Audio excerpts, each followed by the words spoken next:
다음 주에도 이제 미국 달러는 좀 전반적으로 약해지는 흐름이 지속되지 않을까라고 네. 생각이 되는데, 뭐 사실 미국 경기 측면에서는 아직 괜찮을 수도 있겠지만, 최근에 이제 어떤 미국의 재정 건전성이라든지 이런 우려들이 계속 불거지고 있기 때문에 달러 자산에 대한 신뢰가 전반적으로 계속 약해지고 있거든요.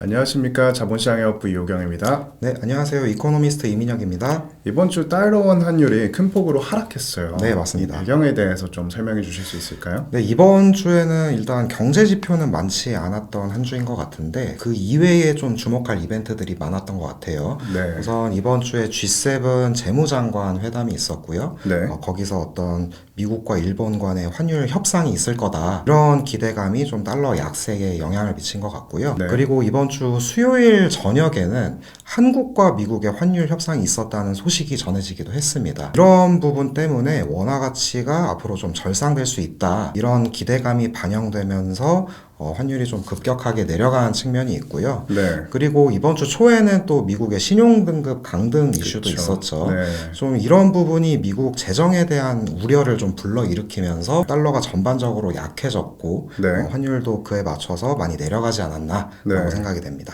사실 뿐만 아니라 미국은 부정을 하고 있지만 네. 최근 환율 협상에서 미국이 빗달러 통화들 엔화나 원화에 대해서 절상을 요구하고 있다라는 얘기가 계속 나오고 있는데 이 배경에 대해서나 현실화 가능성이 있는지 설명을 좀 해주실 수 있을까요? 일단 미국 정부가 이제 빗달러 통화에 대한 절상을 압박하고 있는 배경으로는 네. 가장 큰 이유는 사실상 미국의 무역 적자라고 볼 수 있겠고요. 최근에도 이제 미국의 무역 적자 규모가 계속해서 늘어나는 추세이기 때문에 네. 미국 정부 입장에서도 다른 나라 통화들을 조금 더 강하게 함으로써 네. 미국의 수출은 조금 더 늘리고 수입은 네. 좀 감소시키려고 하는 네. 그런 움직임이 있는 것 같고요. 이제 현실화 가능성에 대해서는 과거에도 비슷한 사례가 한 번 있었어요. 1985년에 있었죠. 플라자 합의라고 하는데, 그때 당시에 이제 미국 정부가 뭐 독일이나 일본 같은 네. 이제 뭐 선진국 국가들한테 그 나라들의 이제 통화 가치 절상을 압박하면서 글로벌리 이제 달러가 굉장히 약해진 측면이 있었고, 그런데 이번에는 과거 플라자 합의 때와 마찬가지로 좀 국제적인 어떤 공조를 통해서 달러 약세를 유도하기는 좀 어렵지 않나라고 네. 생각이 되는데, 네. 우선 그 첫 번째 원인으로는 과거 대비 현재 글로벌 외환시장 규모가 상당히 커졌다는 데 있습니다. 1980년 당시 일평균 외환 거래 규모가 전 세계적으로 봤을 때 1,000억 달러 정도였는데, 현재 2020년대 들어서는 7조 5천억 달러 정도, 또 15배 이상 늘어났기 때문에 네. 이런 부분을 감안한다면 어떤 정부의 환시 개입만으로는 환율을 움직이기는 상당히 좀 어려운 환경이지 않나 싶고요. 그리고 두 번째 원인은 과거 대비 현재는 국제적인 어떤 정치 환경이라든지 네. 경제적인 상황이 많이 달라졌기 때문인데요. 사실 1980년대 당시만 하더라도 미국의 이제 패권이 상당히 강했던 시기였잖아요. 네. 그때 당시에는 사실 미국이 어떻게 보면 원하는 대로 할 수 있을 그런 환경이었을지 몰라도, 지금 같은 경우는 뭐 중국과 같은 경제적인 라이벌 국가도 있고, 유로존이라든지 일본 같은 경우도 사실 뭐 협상력이 굉장히 빠르게 올라왔었기 때문에 이런 측면에서 미국이 좀 마음대로 하기에는 어렵지 않나라고 네. 생각이 되는데, 그렇게 지금 현재는 이제 글로벌 외환시장의 규모가 늘어났고 네. 환경이 변화했기 때문에 네. 과거와 같은 어떤 국가들을 한 자리에 모아놓고 네. 좀 국제적인 공조를 통해서 달러 약세를 유도하긴 어렵겠지만 개별적인 협상은 가능하다라고 생각이 되거든요. 네. 그러니까 이제 한국과 만나서 네. 너희 나라 통화가 너무 강하니 좀 약하게 네. 만들어라, 이렇게 개별적으로 할 수는 있을 것 같고, 그 수단으로는 어떤 뭐 관세율을 인하해 준다든지 네. 아니면 뭐 재무부의 환율 보고서를 통해서 네. 뭐 환율 조작국으로 지정할 수 있다, 뭐 이런 식으로 압박을 넣는다든지 네. 이런 식의 수단을 써서 통화 절상을 압박할 수는 있을 것 같습니다.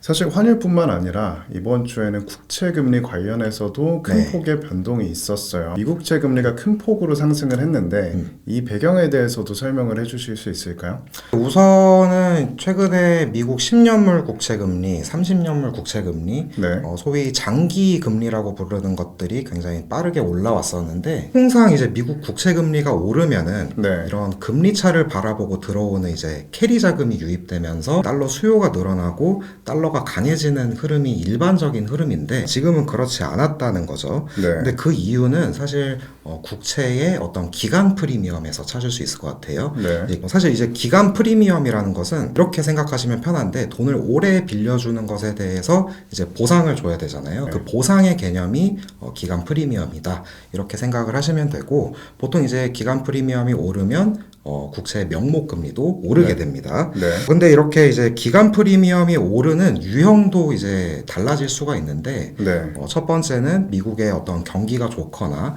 앞으로 물가가 더 오를 것이라고 기대가 되면 네. 그에 맞춰서 기간 프리미엄이 올라가는 네. 소위 뭐 경기 견인형 기간 프리미엄 상승 네. 이런 유형이 하나가 있겠고 그 다음으로는 어떤 돈을 빌려주는 주체 그러니까 여기서는 미국 정부가 되겠죠. 채권을 발행하는 네. 이런 미국 정부에 대한 이제 신뢰도가 전반적으로 하락하면 기간 프리미엄이 높아지는 보상을 네. 더 많이 줘야 되는 네. 소위 이거는 신뢰 훼손형 프리미엄 상승이라고 하는데 사실 2023년부터 2024년까지는 네. 경기 견인형 프리미엄 상승이었습니다. 네.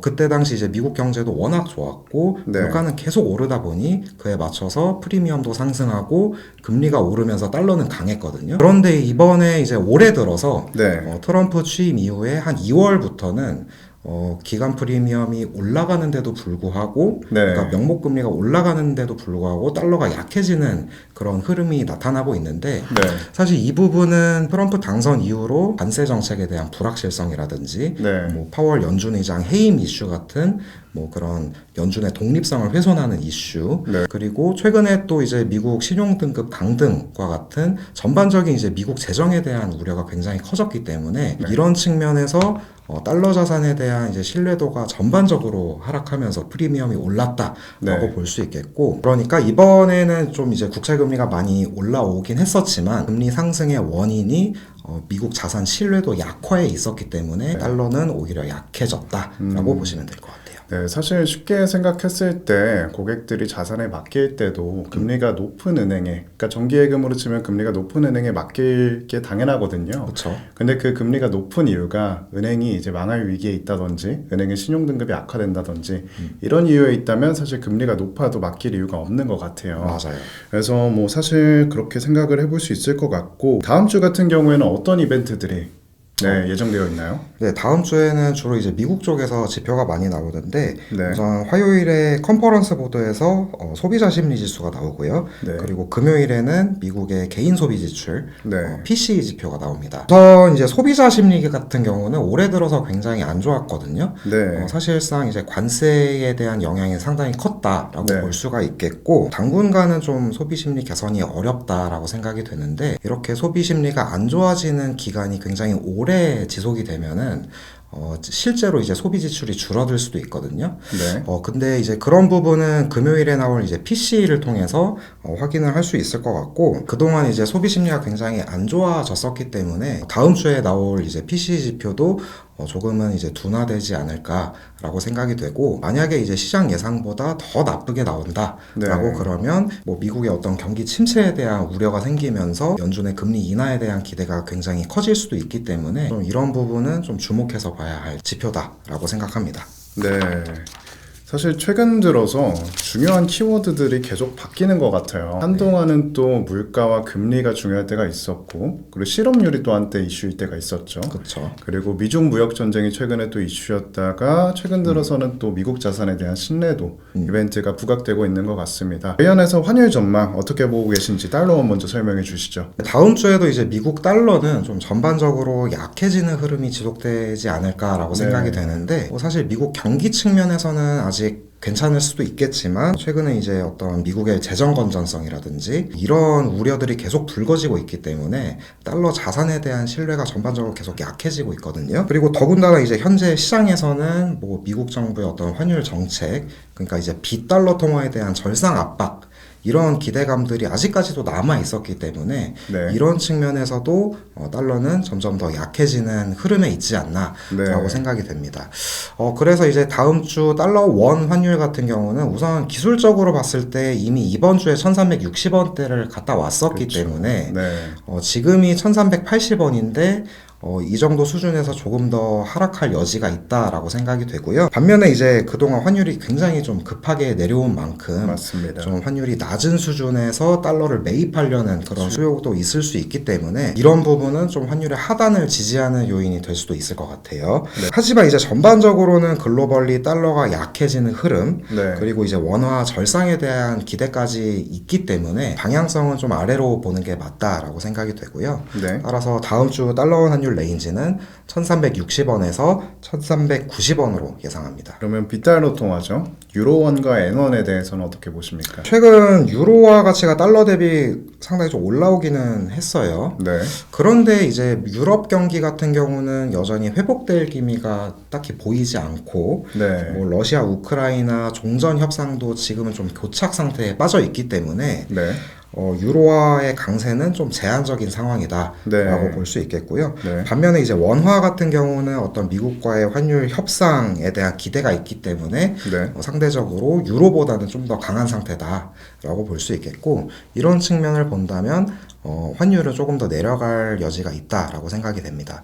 따라서 다음 주 유로원 환율 레인지는 1540원에서 1570원으로 예상합니다. 그리고 이제 현재 엔화와 원화 모두 이제 미국 환율 정책에 타깃이 되고 있는 통화죠. 네. 그만큼 둘 다 이제 절상 압력이 있다라고 볼 수 있는데 이렇게 되면 결국에는 이제 양국 간의 어떤 펀더멘털이라든지 금리 이런 측면을 고려할 수밖에 없거든요. 그런데 일단 경기 측면에서 보면 한국과 일본 둘 다 뭐 좋지는 않은 상황인 것 같아요. 네. 그래서 이제 금리를 봐야 되는데 금리 같은 경우는 통화 정책의 차이에 기인한다라고 볼 수 있는데 한국은행 같은 경우는 현재 한국 경기가 워낙 좋지 않다 보니 앞으로도 이제 금리 인하에 대한 전망이 조금 더 우세한 반면에 일본 같은 경우는 비록 경기는 안 좋을지 몰라도 물가는 계속 오르고 있거든요. 물가를 잡기 위해서라도 BOJ 같은 경우는 금리를 올릴 네. 그럴 유인이 굉장히 많다라고 생각이 되고 이렇게 양국 간의 어떤 통화 정책의 차별화 이런 측면에서 보면은 원화보다는 엔화가